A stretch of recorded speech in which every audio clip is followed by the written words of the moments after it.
Hey, Reviews and Done. Who's giving you a dose this week?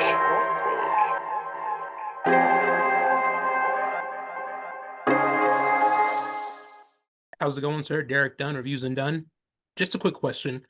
What was the rehearsal process like with Oscar winner Melissa Leo? Yeah, Melissa was great. She's actually been phenomenal. She was phenomenal before we started shooting, while we were shooting, after we were shooting, and just someone that I could bounce ideas off of because she's been in it so long and she's achieved so much. And she's like, if I'm not listening to her, then there's something wrong with me. But Melissa, so the rehearsal process with her was really just reading the script. We read it a million times. We would have calls. We would go over the words that she was saying, the reasons why she was saying them. I was shocked that she trusted me so much just off the bat, because obviously, I'd never directed. But we had enough conversations that she felt very comfortable with what I was doing. There was no rehearsal process in terms of like you would do on the stage. If you're doing a play or something on stage, you have actual rehearsal. You're going through all the scenes, where this person stands, when do they pick up the cup of water, all that type of stuff. For us, it was really what's the intention behind the words? Why did you write this? What are you trying to convey? And what's the best way that we can do that together? And she was great. The first time that I spoke to her, everyone was saying, oh, she'll never do this. Her character was initially written as a male, and then I changed it to a woman, and immediately I thought of her because I'd seen the movie Flight, with Denzel Washington when he's a pilot. And they're trying to figure out if he's drunk while landing a plane, and you go through this whole movie for like 2 hours or so, and you're in it with him, and then in the last like 5 minutes, this woman shows up, and she's the head of the National Transportation Safety Board, and it's her job to sort of get answers from him at this hearing. And in like those last 5 minutes, I mean, if you go back and watch the film, she gives the most honest, brilliant performance of questioning him and acting like she's on his side. And yeah, yeah, everything's okay. Also, tell me, so you didn't have anything to drink? And there's just a line of questioning. And then at the end, she gets him to admit that he was drunk.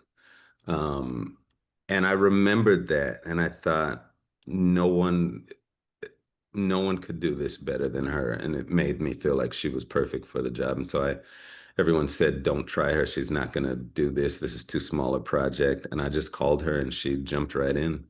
And, it's been a pleasure working with her ever since. Thank you. Yeah. Thanks, Sarah. Yes, sir. I just had one more quick question. Just Mhm. wanted to piggyback off your last response to my question, where you mentioned that the cop character was written as a male. So if Mm. the funding was unlimited and the budget allowed, who would you have put in that role if it was a male character? Oh man, that's such a good question. Boy, that's tough, Derek, because I never saw it as a male. The character came to me as a male when Mark first brought it. He said, "Well, I want this character, I want this detective to come in, and and he's sort of this big guy, and he's gruff, and he's got to come in, and he's got to change things around." And I was never drawn to it, ever, not once. To me, the first time I heard it, I was like, okay, that's not working. I've seen it before. What's a version of this that I haven't seen? Like, how can we do this different? So I never spent time with it as a male. Um, so it's tough for me to say who I would put in as a male because I don't see that character as a male at all. And I know, but I want to give you an answer. Um, I don't, I don't know. Here's what I'll say. One of the reasons why it felt to me like the having that character as a white male was so on the nose was because the most impactful film for me growing up, I'm from Los Angeles. The film was Boys in the Hood. And I saw it, I think I was maybe 8 years old or 9 years old, and I was not supposed to see it. And I remember my aunt snuck us in, me and my siblings, to see the film because she wanted to see it. And she was watching us. And I remember I left the film, and I remember asking her, "Are you sure this wasn't real? Like, are you sure that's not real?" Like, I didn't understand. At that point, my films were like Who Framed Roger Rabbit and like all these like childish things. But it struck me because if you go back and watch, sort of the most antagonistic cop in the whole film is a black man who I think pulls over the main characters maybe 2 or 3 times as they age throughout. It's the same black cop. And I thought it was such an interesting choice. I mean, as I got older, that John Singleton would do that, especially for a film about us.